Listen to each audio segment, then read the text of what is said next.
I wanted to talk about this because I'm usually not the kind of person that's like a techno alarmist or whatever about pending doom when it comes to technology. But there's something that I don't think any of us are really involved in, but like my social circle, like my friends, my coworkers, they all use this certain technology and it makes them miserable. Like they're always miserable and it's tied to this platform. It's not TikTok. But uh it just brings them misery and they always are talking about it, how bad it makes them feel. You can tell that they're just pissed off, and that's the only reason I'm bringing it up, because it just kind of affects me through my friends and stuff. But it's I don't know if you guys really have experience. I don't have experience with this, so this is kind of an outside view. But it's dating apps like Tinder and Bumble and stuff like that. Do you guys know anybody that use these apps? No? No, I you know what? yeah, You go ahead. mentioned it. Sorry, I I saw a video that must have been brought to YouTube Shorts from TikTok Hmm. because they tend to do that. And it was like, excuse me, it was screenshots or captures of conversations that people had had on these dating apps. And I don't consider myself to be a particularly like conservative or like uptight or repressed kind A of prude, person. yeah. But man, some of the stuff on there is just so borderline. Like, Vile. I mean, it's way beyond vulgar. It's way beyond obscene. It's way beyond like pornographic. It's just vile. Some of it. It's like, Yeah. and I just couldn't imagine. I mean, the internet itself is already pretty toxic, right? And you see that everywhere That's an now. understatement. And now you have people. I mean, maybe not all of them, but a lot of these people are actually looking for companionship, or even if it's just something quick and a connection with someone. And I just can't imagine the amount of like ugliness and toxicity that happens in those apps. Not to mention actually following through with it, and like, who do you end up with? And then I was thinking, like, is this really what young people do? Is like, Yes. instead That of that's what meeting, crossed my mind too. yeah, I mean, instead of like meeting someone through a friend or at a party or Like at some sort of organically. gathering, yeah, you're actually going there looking for someone, and then like you go and you hook up, and then like you just move on to the next person. Like, I don't know. It just seems kind of.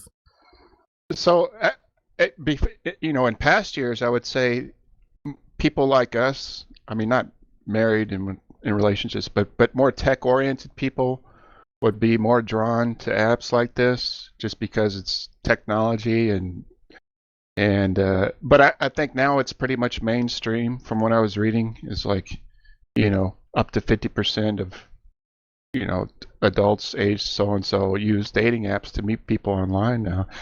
And so I actually did research on this because why does this make people so miserable? So I did a little bit of reading and writing, and like I said, I don't use them, so I may be talking out of my ass. What I say may not be an issue at all. But I actually did a kind of poll, and I asked a couple of my male friends and a couple of my female friends to show me. First, they told me how they use the app, right? So my male friends would tell me they would, you know, you open the app and they would go through and see what their interests are and things like that if they have a connection or whatever. And my female friends told me basically the same thing. They would see if they, and then I looked at how they use the app, and it wasn't anything like what they told me. It was basically they were lying to my face. And there's two different ways. The men, and now I may have this confused. I think swipe right on Tinder is a match, and swipe left is not a match, or vice versa. But anyway, the men in my unofficial research would just swipe like like this. Dun dun dun dun dun dun. Right. Match. Not even looking. And the reason they told me after I called them out on it, it says they never get a match or whatever. Never get a match. So they just match with everybody. They don't even look at their profile. Play the odds. Yeah, play the odds basically, and hope Yeah. that somebody will message them back, and they say if they're attractive, then they'll message back too. But they're not even looking at the picture. My female friends are the opposite. They're going the other way. Left, unmatch, until they see an attractive picture. Don't even look at the profile. Don't even look at what these people are about, or if they're a serial killer or anything.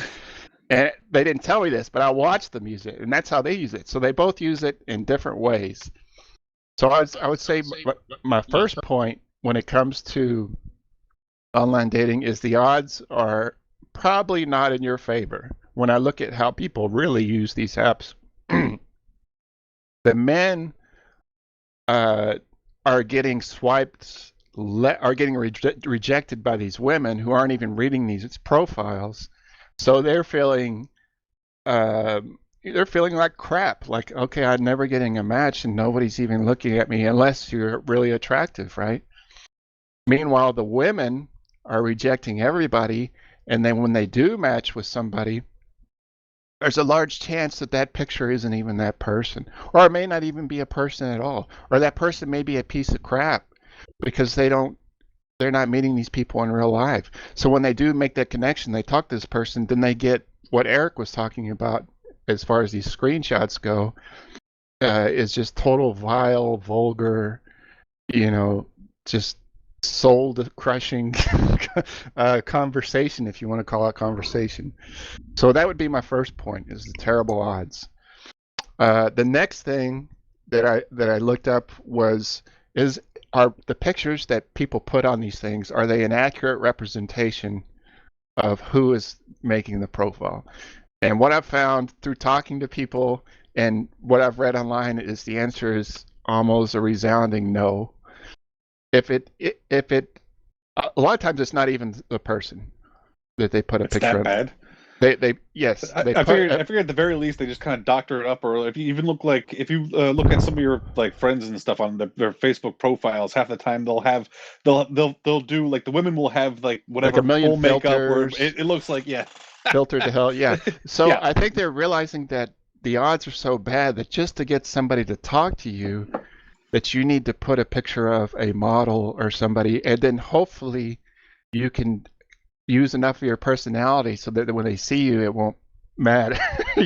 That's what's going through their head anyway. But that doesn't actually become reality. Go ahead. I don't use the apps, but YouTube Shorts is full of this stuff, and the percentage of females striking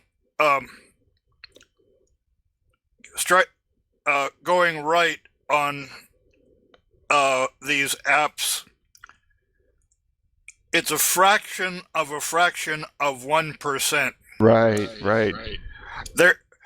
Somebody did the math, and out of 6,000 matches, somebody's swiped right on half a dozen, something like that. I can believe that. Yeah. Also, what is happening is face to face, they're having meetups, and women go to the meetups, and there may be 2 or 3 guys that are in expensive suits, expensive ties, or whatnot, and then there's half a dozen guys that are average Joes. And when the cream of the crop guys, or what what women think are the cream of the crop, high income, whatever, leave, the other guys are invisible. Absolutely invisible. And it's gotten so bad that guys are not showing up to these things because they know that they'll be shot down. Also, from what I understand, this is the same way that even the clubbing meetups are working. The guys who have the flash and whatnot, the top 5 or 10% are getting attention. The rest of them are if you approach a woman, you'd think you'd peed on her shoe.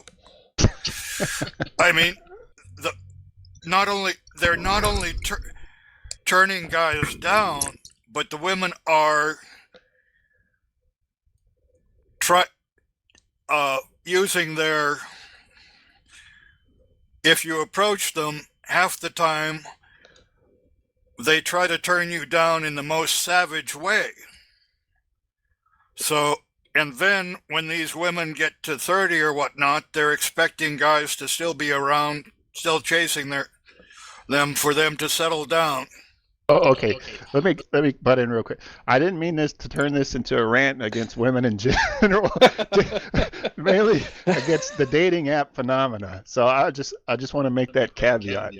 Well, what I'm saying is that women are taking the kind of I'm all that from the dating apps and putting it into real world. Okay, I see what you're saying now.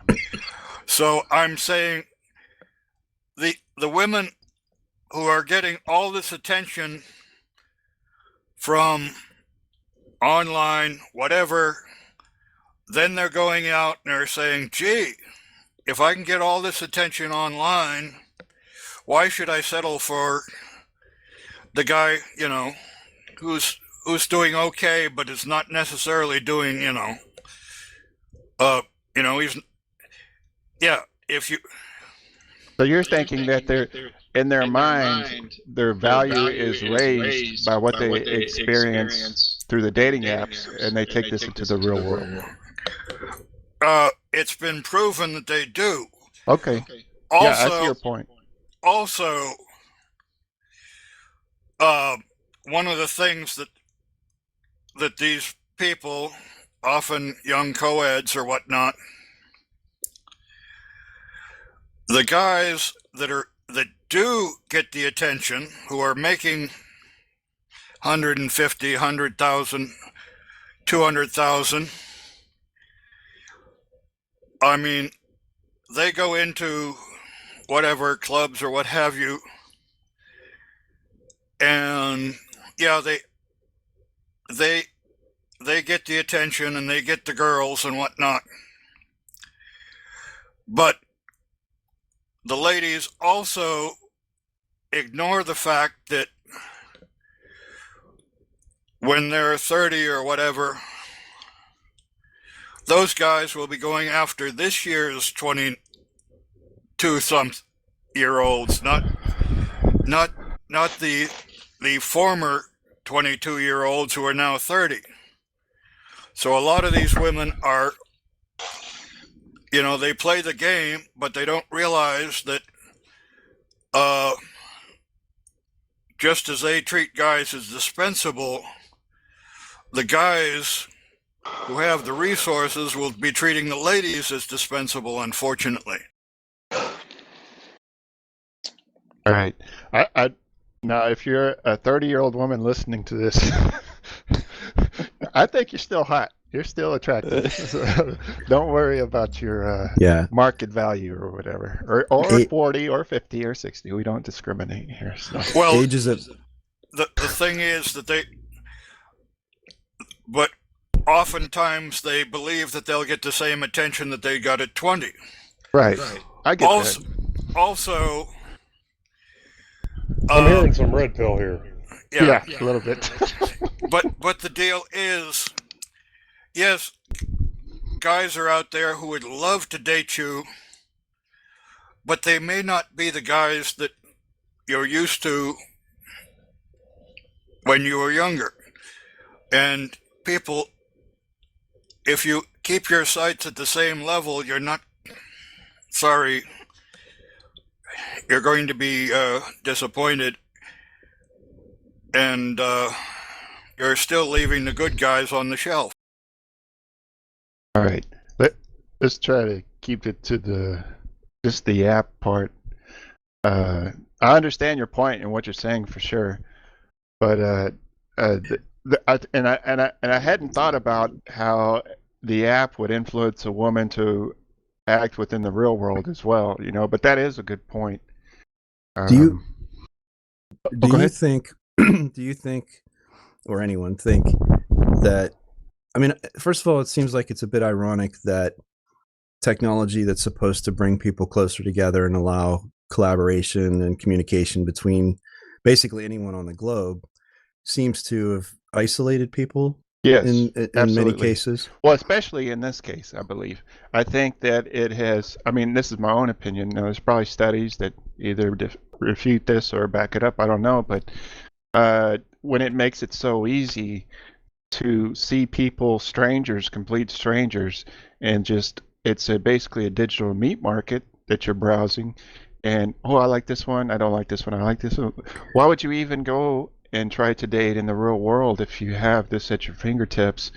And why would you have put in effort towards an organic relationship or going to activities where you can meet people? Like, we used to have singles bars, things like that, where it wasn't a rule, but it was just kind of implied that these people were single, or they would have activities that you could go to for single people. Oh, go ahead. So even church activities. You were single right now, right? Kind of. I'm not in a really serious relationship, but right. Have you ever had any luck in your? Have you ever gone to any of these things, like a club, singles bar, or most organic meetup places like that, and had any luck? Anything besides, like, hey, mutual friends type of a thing, like, hey, this is, Julie, she's a friend of a friend type of a things. Have you ever had any luck just like walking up to a stranger and just trying to start a conversation in any sort of a situation like that? Yes, and it's not so much like going into a grocery store and finding somebody attractive like that, but definitely through activities, group activities, things like that I like to do. But I wasn't somebody like it's somebody who knows somebody. Yeah, it's not like you going into a singles bar by yourself and like walking up to a complete stranger saying, "Hey, how are you? Can I buy you a drink?" Yeah, I have done that as well, and not necessarily a singles bar, but just like a regular. I haven't done that in like 22, 23 years, but when I was doing the bar scene, that was how I went home with women. Yeah, it's same here. You guys just got a lot more game than I did. Look, I was in the military, so I was in really good shape. The uniform and then probably the muscles and stuff probably helped you out a lot. Well, no, I was still a scrawny. I was like 175 pounds. Still between 175 and 185 pounds. So it's not like I was like, huge muscled. I was just fit. So I've always been fit, and it hadn't helped me at all. Or I was at one time. Oh God, I was a skinny kid for a long time. You've always had a shape. Round. Well, it is now, all right. I kind of feel like contrived setups where it's like either, a singles bar or something that is like aimed at coupling people up tends to be it makes people uncomfortable. Yeah. See, and that's where I felt the least amount of pressure is when I was in a situation that wasn't meant to be. Right. This is where people are going to meet, right. and then I was able to more be like myself and really turn people off that way. Right, because if someone's looking at you, but if someone's looking at you as a potential mate, there's a lot of heavy scrutiny there that's going on, but that's happening without even your input, right? It's very one-sided. Exactly. Whereas if you're just at a function or you're at a friend's house or whatever, and you're talking, to different people, and it's not just so focused, like I have to pair off with you and now we're going to pretend and, get to know each other. If it's relaxed, then yeah, you have a conversation. Then there's sort of a two-way thing going on, and all of a sudden it's like, oh, this is a really interesting person. And And I think that's where you're going to find like a relationship where you actually have things in common because you were able to start a conversation with each other without any kind of external pressure. And I think that's where you find those really deep connections too, is in situations like you're talking about, Eric, where you're not pressured or pushed into meeting somebody. Sure, but is it what they want? Yeah, because maybe people just want. Sorry, one of the things is that people aren't making that kind of connection. They're not going to church suppers or what have you like they used to. Mm-hmm. And people are not getting, everybody is isolated,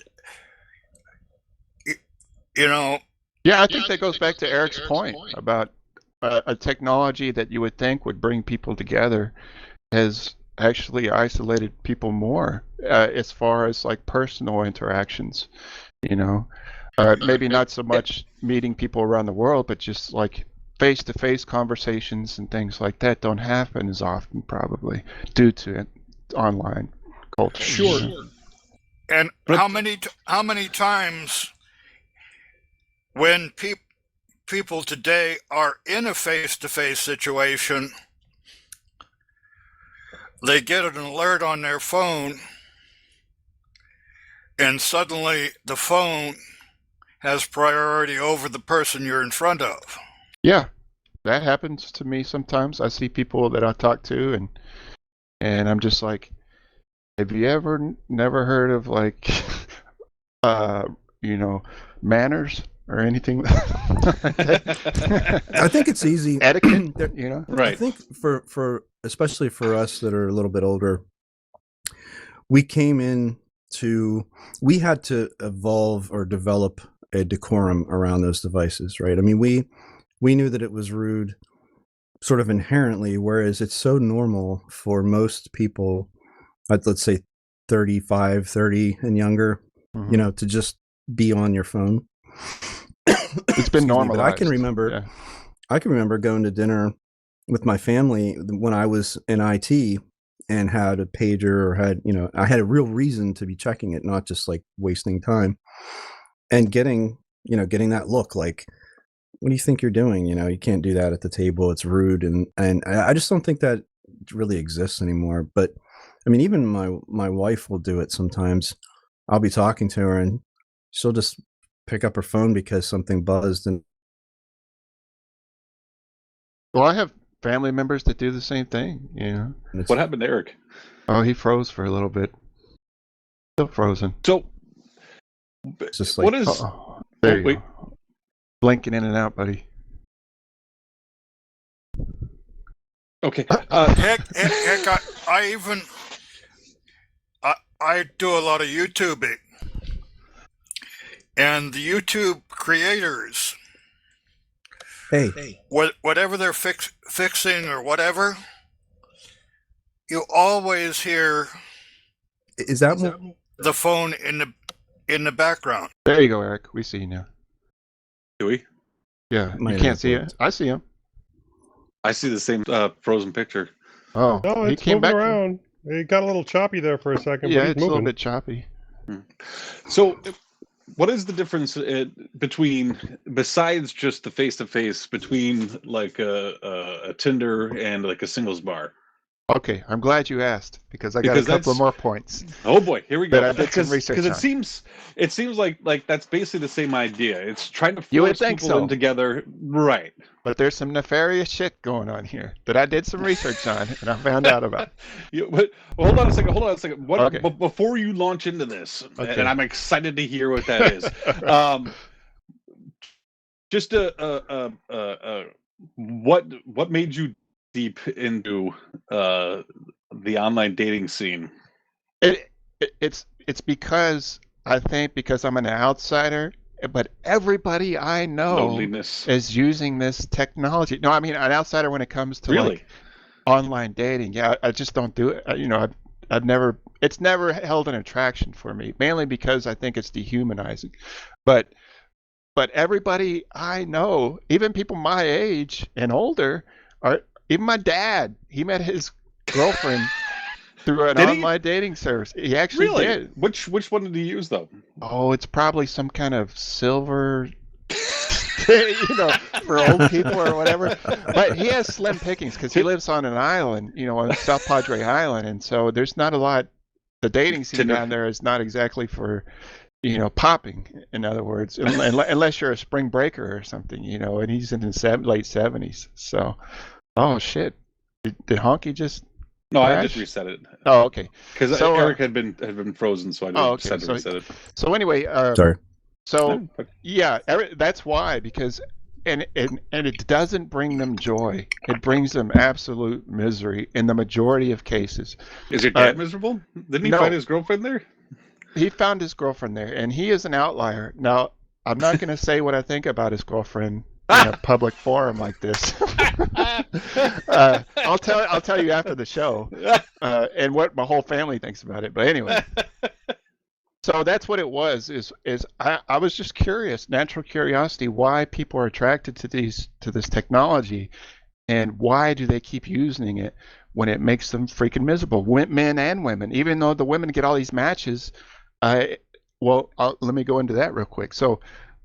There's something that I learned about called adverse selection, and what that means is it's a dating app starts up, they get all these users, and at one time, right, and then the men, and a lot of the users are sincere and they're looking for real relationships and love and maybe marriage and things like that, but eventually what happens is they become so disgusted with what Eric was talking about, these messages they get from men, the women do, looking for hookups or looking for just straight sex or looking for something real kinky or something.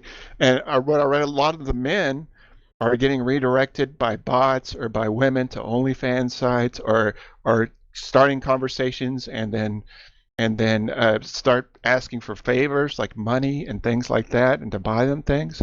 And so you get these people that are just kind of regular Joes, like what Netminer was talking about, and the women that are just looking for relationships that get disgusted with these dating sites, and then so they log off. So what do you have left? You have basically scumbags, men, and you have women who are users and just want to are on there to spread their OnlyFans or to ask for money, and then a new user comes on, and then they're bombarded by these crappy messages and by these, just terrible people, and then they're miserable. It makes them miserable. They don't find a good match. So that was a theory called adverse selection, and apparently it plays a pretty big role in dating apps. Now, what will happen is a new dating app will come on the scene, and a bunch of new people will go, and then adverse selection goes away, and then over time it happens again. You're left with all the lemons on this dating site, and so any new people that join are going to be faced with a shit show, basically. When it comes to trying to find a good person online. Is the internet then? Also, I've seen this elsewhere. When I was working as a security guard, I used to use telephone chat lines because there'd be somebody there 24/7. And like a party line, right? Yeah, party line like that. But the deal is, they also go toxic like that because for the same reasons. A young something will come out, or somebody who says they're a young something, and they will get mobbed, and you hope you can talk to somebody, or at least I did back in the day. And then But what you're saying is a lot of people are on these things basically they play it like the lottery. They hope that they're going to get the big win, even though 99.9 out of 1,000 they don't get any attention, or they don't get any positive attention. Just like the lottery, right? Actually, dating apps make the lottery look like a good investment. So what is it about? Is it human nature that leads us to, as you know, these conclusions where things start out optimistic and people are interested in trying to have legitimate Yes. conversations, It connections? is human nature. Humans are shit. But so it's the people that like are just vile and disgusting and will send random strangers really foul stuff. Like, I just don't know what motivates people like that to behave the way they do. Is it just mental illness? Is Well, it? I think it's a minority of people. I will say it is a small minority of people, but it's a very loud minority. And like they say, the squeaking wheel gets the grease. And these are people that make their voices the loudest by posting the worst crap they can and messaging as many people as possible. And it doesn't even have to be a dating app. A lot of technologies have turned out were supposed to be used for good reasons and turned out to be exploited or used for bad reasons, you know. I think that happens a lot with technology, and I think it is human nature to a point where it's certain humans that have that nature, whereas the majority, I would think, are actually good people, you know. Well, it's just like we just went through the Pride month or whatever. The majority of people with alternate sexual interests, shall we say, are quiet. Joe?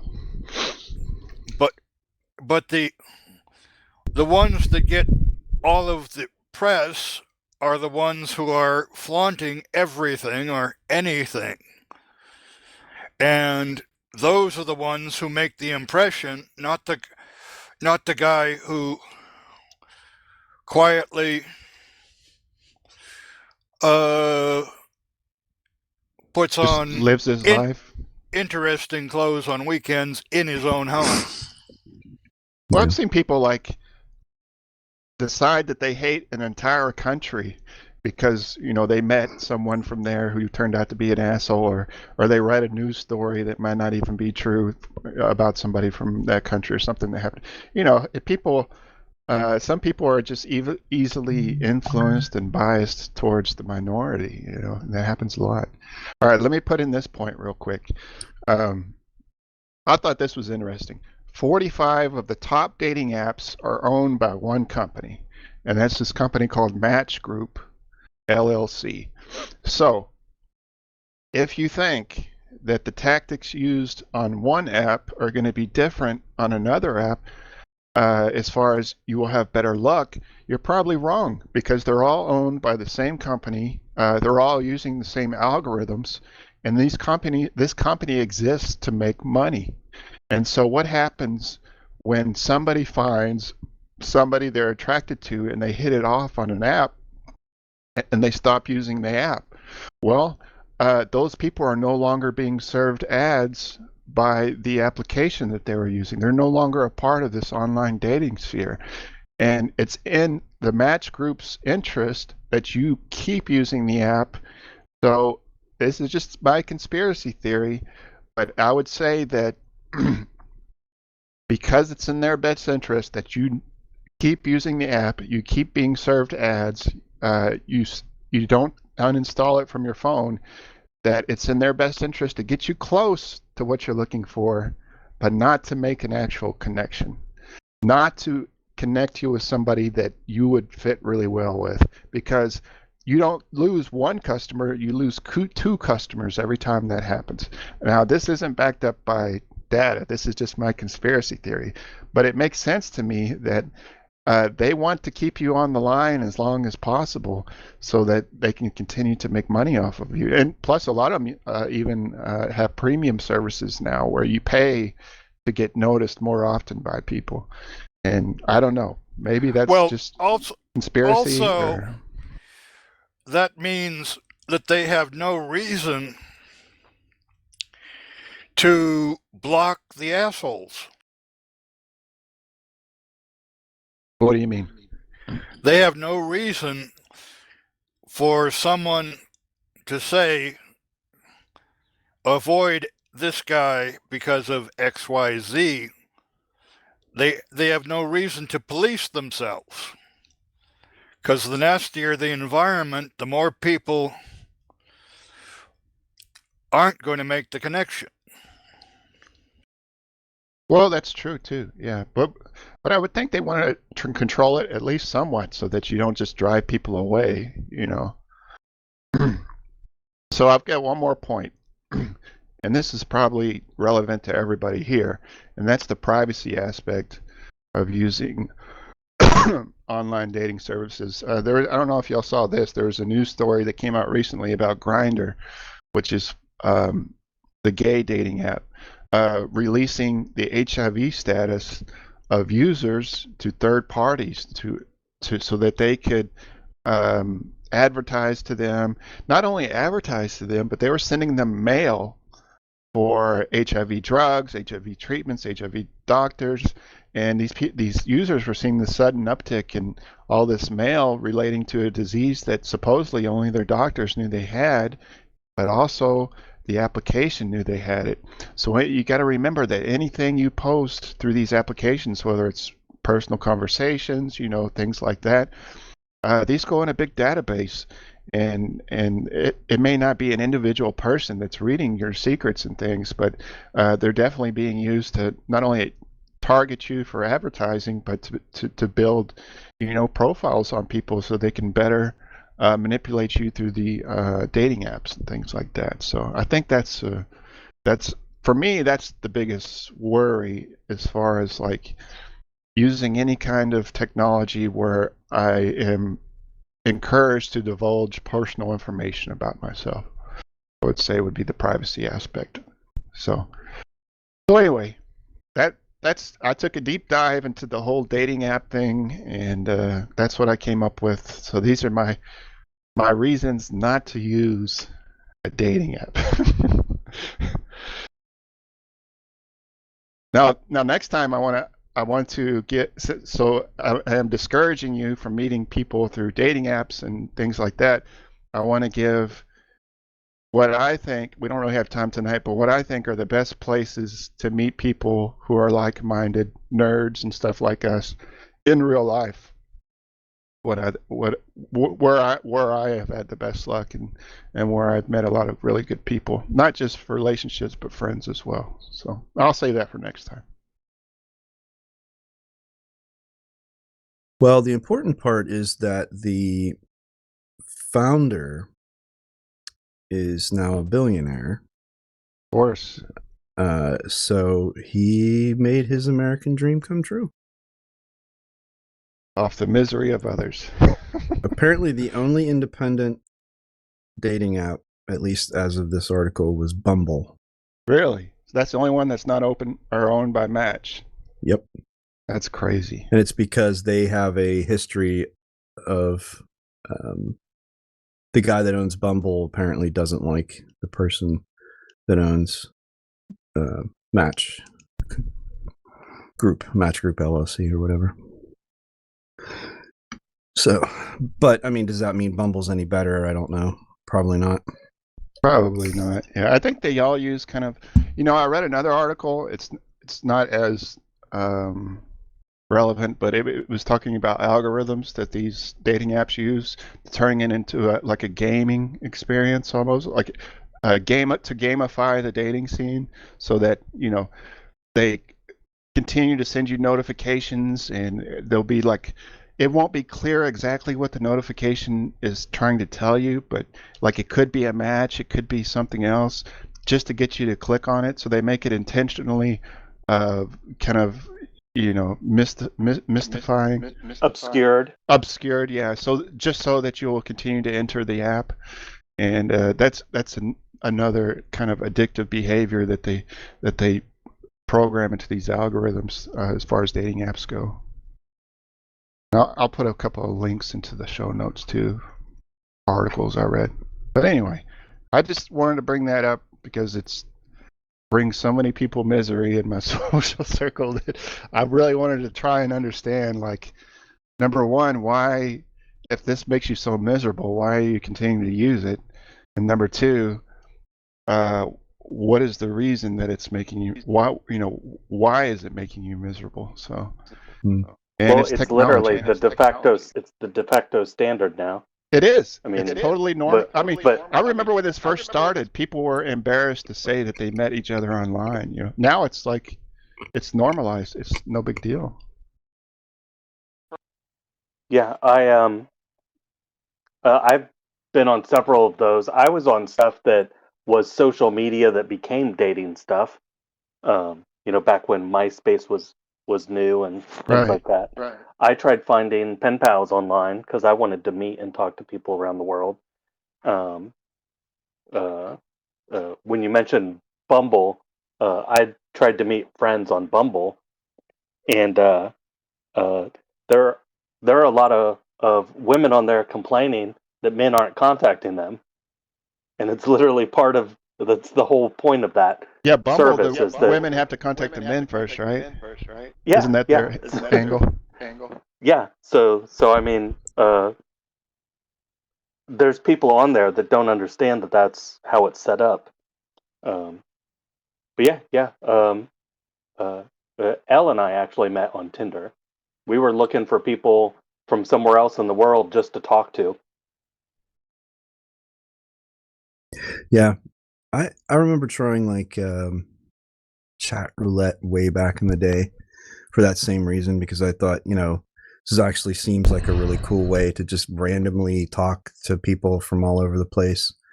And for a while, it was actually... Yeah, no, I saw Daniel Tosh doing that live on his show. Was it Dicks Everywhere? Yeah.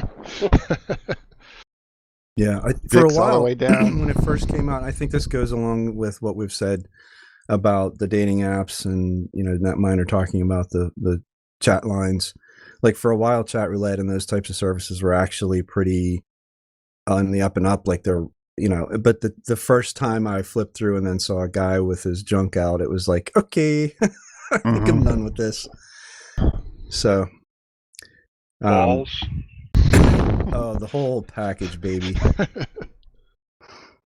But yeah, and it was just like, I get that there's always going to be a certain percentage, but I don't know, it sort of ruins it once that happens. So didn't one of them shut down because of exposing minors to stuff like that? Was it Omegle? Omegle, I think. Yeah. But I this isn't meant to be like I'm better than other people, but I tell my wife all the time. We met when I was 22, maybe. And I really, at that point, had only dated people from my small town that I had known, or a few people that I had met through friends when I went to college and stuff like that, or at college. But like, I never had to deal with dating as an adult, quote unquote. Because I mean, when you're in early 20s, you're still basically, you're not who you're going to be later in life normally. Anyway, but yeah, I've never, as an adult, had to try to meet a match